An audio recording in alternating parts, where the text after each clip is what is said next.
नमस्कार। हिंदी की पाठशाला में आप सभी का हार्दिक स्वागत है।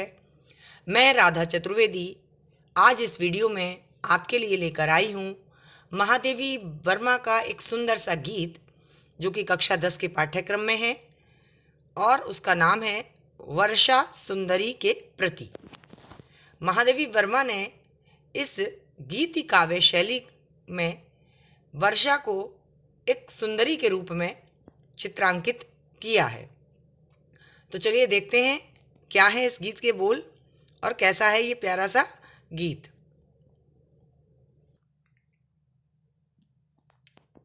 रूप सी तेरा घन केश पाश, श्यामल श्यामल कोमल कोमल, लहराता सुरभित केश पास, रूप सी तेरा घन केश पास। इस कविता के माध्यम से महादेवी जी कह रही हैं, क्या कह रही हैं? वो ये कह रही हैं कि हे रूपसी तेरा घन केश पास। घन माने होता है बादल, केश माने बाल और पास माने समूह।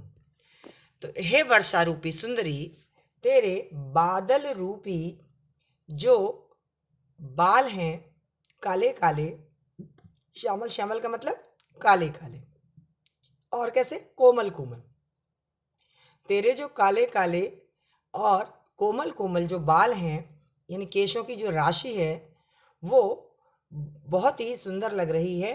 और लहराता सुरभित केश पास, यानी कि जब हवा चलती है तो तुम्हारे ये बाल जो हैं वो लहराते हैं और ये बालों में खुशबू है, सुगंध बिखेर देते हैं। तो ऐसा लगता है कि मानो ये बादल जो है, बादल रूपी जो तुम्हारे बाल हैं वो प्रकृति में खुशबू बिखेर देते हैं। अच्छा बच्चों, आपने देखा होगा कि जब बादल छाए हुए होते हैं और हवा अगर तेज होती है तो बादल हमें चलते हुए से दिखाई देते हैं। तो महादेवी वर्मा ने ये माना है कि जो बादल चल रहे हैं हवा के कारण और वह सुगंध लिए हुए हैं तो वो बहुत ही अच्छे लग रहे हैं। इस विषय में महादेवी वर्मा ने हमें बताया है। इसकी आगे की पंक्तियां देखती हूँ क्या है। आगे की पंक्तियां इस प्रकार हैं। नभ गंगा की रजत धार में, धो आई क्या इन्हें रात, कंपित हैं तेरे सजल अंग, सेहरा सा तन है सद्य स्नात, भीगी अलकों के छोरों से, चूती बूंदें कर विविध लास, रूप सी तेरा घन केश पास, रूप सी तेरा घन केश पाश। इन पंक्तियों में महादेवी जी कह रही हैं, क्या कह रही हैं? वो कह रही नव गंगा की रजत धार में। कैसी धार में?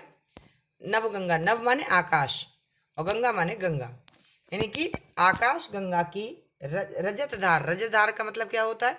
यानी कि रजत कहते हैं चांदी को और धार माने धारा में, यानी क्या तू आकाश गंगा की रजत धार में अर्थात चांदी की जैसी उजली धारा में क्या धो आई क्या इन्हें रात, क्या तूने रात में अपने इन काले काले बादल रूपी सुंदर बालों को धो लिया था क्या रात में?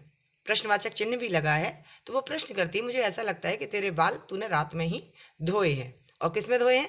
आकाश गंगा की उजली धारा में। और आगे कहा कंपित हैं तेरे सजल अंग। अच्छा, जब बादल छाए रहते हैं तो आपने देखा होगा कि बादल गरजता है। तो कवयित्री का ये मानना है, महादेवी वर्मा का ये मानना है कि जो तेरे अंग हैं सजल अंग, अंग सजल का मतलब क्या है? जल से युक्त तेरे जो अंग हैं वह कंपित हैं। कंपित है मतलब कांप रहे हैं। जो तेरे अंग हैं भीगे हुए, वो सजल मतलब भीगे हुए अंग, जो तेरे अंग हैं वो भीग रहे हैं। किसमें? बारिश में भीग के आए हैं। चूंकि अब नहा के आई हो तो नहाने के आने के बाद क्या होता है बच्चों कि पानी जो है आपके शरीर पर रहता है। तो कवयित्री का मानना है कि तूने रात में आकाश गंगा में क्या इन बालों को धो लिया है जिसके कारण तेरे जो अंग जल से युक्त हो गए हैं और वह अंग भीगे होने के कारण कांप रहे हैं। और सेहरा सा तनहे सद्य स्नात, सद्य स्नात उसको कहते हैं कि जो तुरंत नहाकर आया हो। तो कह रहे हैं कि तेरा बदन जो है वो सेहरा सा प्रतीत हो रहा है, उसमें नया निखार सा आ गया है। तो मुझे ऐसा लगता है कि तूने अभी अभी आकाश गंगा में स्नान किया। सद्य स्नात का मतलब क्या होता है? सद्य माने तुरंत, स्नात माने स्नान करके। तू अभी अभी स्नान करके आई है, इसलिए तेरे अंगों से पानी टपक रहा है, यानी बादल से जब बूंदें गिर रही हैं पृथ्वी पर, तो कवयित्री का ये मानना है कि वो जो वर्षा रूपी सुंदरी है उसके अंग कांप रहे हैं, और अभी अभी नहा के आने के कारण बादल से जो बूंदें टपक रही हैं वो लग रहा है कि मानो उसके बालों से बूंदें गिर रही हैं। और भीगी अलकों के छोरों से, अलक माने भी होता है बाल, तो कहा भीगी अलकों के छोरों से, यानी कि तू, तेरा शरीर अभी पूरा गीला है, और अलकों माने बाल, और तेरे बाल के जो कोने हैं उससे क्या हो रहा है? चूती बूंदें कर विविध लास, जो बूंदें गिर रही हैं वह बूंदें विविध प्रकार का, लास का मतलब क्रीड़ा कर रही हैं, आनंद कर रही हैं, यानी तभी तो तेरे जो भीगे बालों के किनारों से क्रीड़ा करती हुई सी ऐसा लग रहा है कि बूंदें टपक रही हैं, खेल रही हैं वो। और हे वर्षा रूपी सुंदरी, तेरा ये जो बादल रूपी बालों का समूह है वो बहुत ही सुंदर रूप में है और बहुत अच्छा लग रहा है। इसकी जो भाषा की अगर मैं बात करूं तो भाषा बच्चों महादेवी वर्मा की हमेशा से ही साहित्यिक हिंदी रही है, और इसकी गीति काव्य शैली है जो कि मैं पहले ही बता चुकी हूँ।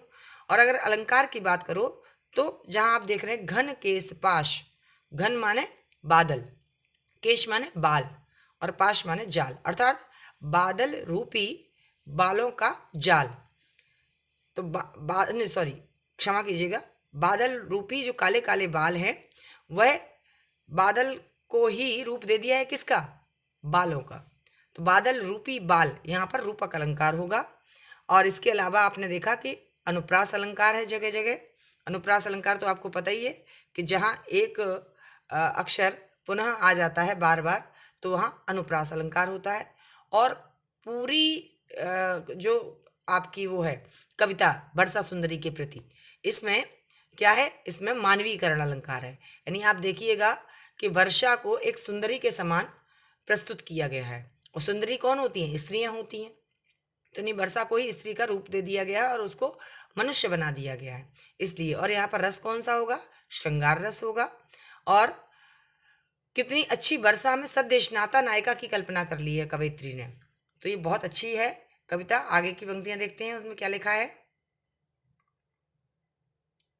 सौरभ भीना झीना गीला, लिपटा मृदु अंजन साधुकूल, चल अंचल से झर झर झरते, पथ में जुगनू के स्वर्ण फूल, दीपक से देता बार बार, तेरा उज्ज्वल चितवन विलास, रूपसी तेरा घन केश पाश, रूपसी तेरा घन केश पाश।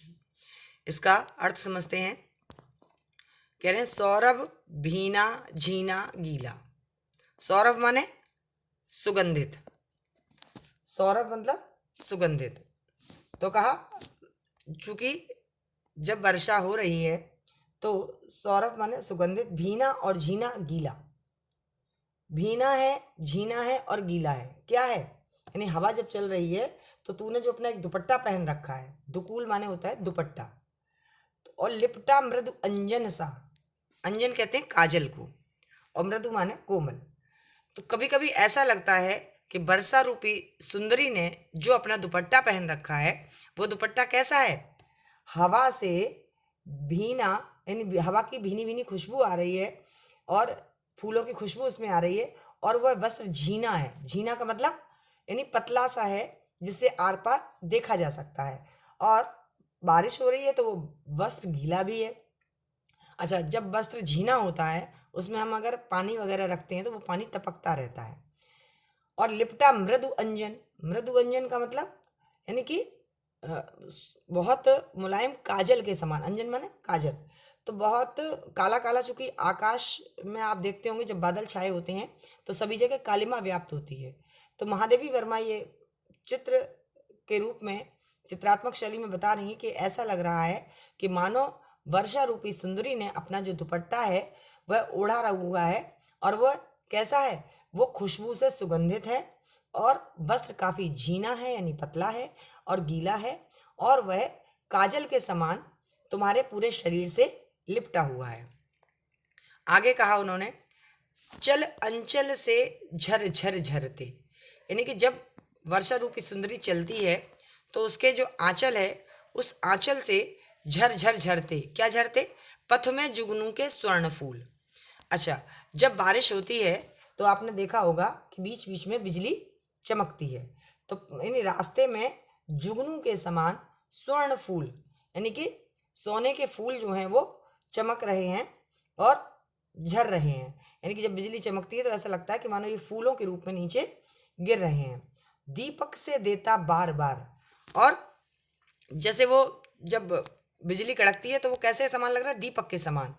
और दीपक के समान लग के क्या कर रहा है कि दीपक से देता बार बार तेरा उज्ज्वल चितवन विलास, यानी कि तेरा जो उज्ज्वल इन चमकता हुआ चितवन विलास, चितवन कहते हैं आँखों की तिरछी दृष्टि को, जो तिरछा होकर के तू देखती है, और विलास माने जो क्रीड़ा कर रही है कि बार बार ऐसा लगता है कि कोई दीपक जलाता है तो रोशनी सभी ओर फैल जाती है। उसी प्रकार से आकाश से जो बिजली चमक रही है, मानो कि तू सभी जगह उजाला कर रही है और अपनी जो चितवन है उससे इस तरीके से देख रही है कि सभी तरफ उजाला हो गया है। रूपसी तेरा घन केश पास, हे वर्षा रूपी सुंदरी, तेरा जो बादल रूपी काले काले बालों का समूह है वह बहुत सुंदर लग रहा है। आगे की पंक्तियां इस प्रकार हैं। उच्छ्वसित वक्ष पर चंचल है, बक पातों का अरविंद हार, तेरी निश्वासें छू भू को बन बन जाती मल यज बयार, के की रब की नूपुर ध्वनि सुन, जगती जगती की मूक प्यास, रूपसी तेरा घन केश पाश, रूपसी तेरा घन केश पाश। आगे महादेवी वर्मा कह रही हैं कि उच्छ्वसित वक्ष पर चंचल हैं। उच्छ्वसित किसे कहते हैं? यानी कि जब सांसें लेते हैं और छोड़ते हैं, तो उच्छ्वसित इसको कहते हैं, सांस को छोड़ना। और जब तू क्या करती है? उच्छ्वसित वक्ष, यानी कि जब सांसें लेती है तो तेरे वक्ष स्थल पर ऐसा लगता है कि जो चंचल चंचल से क्या है? बकपातों का अरविंद हार, अरविंद माने कमल, यानी कि और बकपातों कहते हैं बगलों की पंक्तियां। आपने देखा होगा आकाश में जब बारिश होती है तो बगुले पंक्तिबद्ध होकर चलते हैं, और वो जो पंक्तिबद्ध होकर चलते हैं तो ऐसा लगता है कि मानो वर्षा रूपी सुंदरी के वक्ष स्थल पर उसने एक कमल का हार पहन रखा है। और कैसे कमल है? वो श्वेत कमल है, यानी बगुले सफ़ेद रंग के होते हैं, तो श्वेत रंग के कमलों का उसने हार पहन रखा है। और वो कैसा है? चंचल। चंचल का मतलब हिलडुल रहा है, यानी बादल लगातार आगे की ओर बढ़ते रहते हैं और उसमें बगुलों की पंक्तियां भी उनके साथ साथ चलती रहती हैं। वर्षा ऋतु में जो बगुले होते हैं वो भी पंक्तिबद्ध होकर उड़ते हैं आकाश में। तो कवित्री का ये मानना है, उस स्थिति को देख करके ऐसा लग रहा है कि मानो तूने सफ़ेद कमल का हार पहन रखा हो और वह हार बड़ा चंचल है। और क्या होता है आगे? तेरी निश्वासें छू भू को, और जो तू लंबी लंबी सांसें लेती है और तेरी लंबी सांसों के बाद में जो बादलों से पानी गिरता है तो क्या होता है कि तेरी निश्वासें छू भू को, यानी कि जो पानी गिर रहा है, जो वर्षा हो रही है, वह पृथ्वी को जल की बूंदें जब छू लेती हैं तो क्या होता है? बन बन जाती मलयज बेयार। तो ऐसा लगता है कि माने वो कि मलय पर्वत से निकलने वाली हवा हो गई हो। जो मलय पर्वत है बच्चों, वहाँ पर बहुत सुगंधित हवा चलती है। क्योंकि मलय पर्वत के आसपास चंदन के वृक्ष होते हैं, और उस चंदन के वृक्ष पर जब चंदन के वृक्ष से होती हुई हवा गुजरती है तो वो बहुत ही सुगंधित शीतलता देने वाली होती है। और आपने ये देखा होगा कि जब बारिश हो रही होती है और बारिश होने के बाद मतलब जब प्रारंभिक बारिश हो रही होती है तो उसकी जो बूंदें धरती पर गिरती हैं, है ना, जब वो पृथ्वी को छूती हैं तो ऐसा लगता है कि मानो मलयज बयार जैसी सुगंध आ रही हो, यानी कि मलय पर्वत से चलने वाली हवा के समान वो सुगंध दे जाती है। आपने देखा होगा जब पहली बूंद गिरती है पृथ्वी पर तो एक अजीब सी भीनी भीनी मिट्टी की खुशबू आती है जो सभी को बहुत आह्लादित करती है, प्रसन्न करती है। और क्या उन्होंने आगे कहा? आगे का के की रव, के की माने मोर और रव माने ध्वनि। यानी अच्छा, जब वर्षा होती है तो मोर बोलने लगते हैं। तो मोरों का बोलना कैसा लग रहा है कवित्री को? नूपुर ध्वनि सुन, यानी ऐसा लग रहा है कि वर्षा रूपी सुंदरी के, नूपुर माने पायल, पायल की बजने की आवाज़ आ रही है, जैसे कोई सुंदरी चलती है छन छन छन। तो ऐसे ही जब वर्षा होती है तो मोर खुश होकर के आवाज़ करने लगते हैं, बोलने लगते हैं, है ना। तो कवित्री का मानना है कि वो मोर की ध्वनि नहीं है, वो ध्वनि किसकी है? वर्षा रूपी सुंदरी की पायलें बज रही हैं, ऐसा लगता है। और उसको सुनकर के क्या होता है? जगती जगती की मूक प्यास। जगती माने जग जाती है और जगती माने धरती की। यहाँ पर बच्चों कौन सा अलंकार होगा? यमक अलंकार। जब एक ही शब्द दो बार आए और दोनों बार उसके शब्द अलग अलग हों, अर्थ अलग अलग हों, तो वहाँ पर यमक अलंकार होता है। यहाँ का जगती जगती की मूक प्यास, यानी कि पृथ्वी की जो प्यास है वो जग जाती है। एक जगती माने पृथ्वी और दूसरी पृथ्वी माने जाग जाती है। क्या जग जाती है? मूक प्यास। यानी अभी तक जो पृथ्वी मौन थी, नहीं बता रही थी कि बारिश की आवश्यकता है, बारिश हो जाएगी तो मेरा सूखापन दूर हो जाएगा, तो वो वर्षा जब होने लगती है तो उसकी मूक प्यास, जो मौन प्यास थी, वह जग जाती है और मिट्टी और बारिश की बूंदों को प्राप्त करना चाहती है। रूपशी तेरा घन के इस पास, हे वर्षा सुंदरी, बादल रूपी जो तुम्हारे काले काले बालों जो हवा में लहरा रहे हैं वो बहुत ही सुंदर लग रहे हैं। अंतिम पंक्तियां इस प्रकार हैं। इन स्निग्ध लटों से छा दे तन, पुलकित अंकों में भर विशाल, झुको सस्मित शीतल चुंबन से, अंकित कर इसका मृदुल भाल, दुलरा देना बहला देना, यह तेरा शिशु जग है उदास, रूपसी तेरा घन केश पाश, रूपसी तेरा घन केश पास। इन पंक्तियों में महादेवी जी कह रही हैं कि इन स्निग्ध लटों से, यानी कि जो ऊपर से वर्षा हो रही है तो जो पानी टपक रहा है तो उनको लगता है कि बादल रूपी जो काले काले बाल हैं वर्षा रूपी सुंदरी के, उन लटों से छा दे तन, यानी कि तन पर क्या कर दे? तन पर छा जा, यानी कि जो पृथ्वी है उसके ऊपर तू छा जा, अपनी बारिश की लटों से बूंदें जो है वो टपका दे। और क्या कर दे? पुलकित अंकों में भर विशाल, पुलकित माने प्रसन्न होकर के उसे क्या कर ले? अंक माने होती है गोदी, अपनी गोदी में इस सारी पृथ्वी को, जो विशाल पृथ्वी है उसको तू अपनी गोद में समेट ले।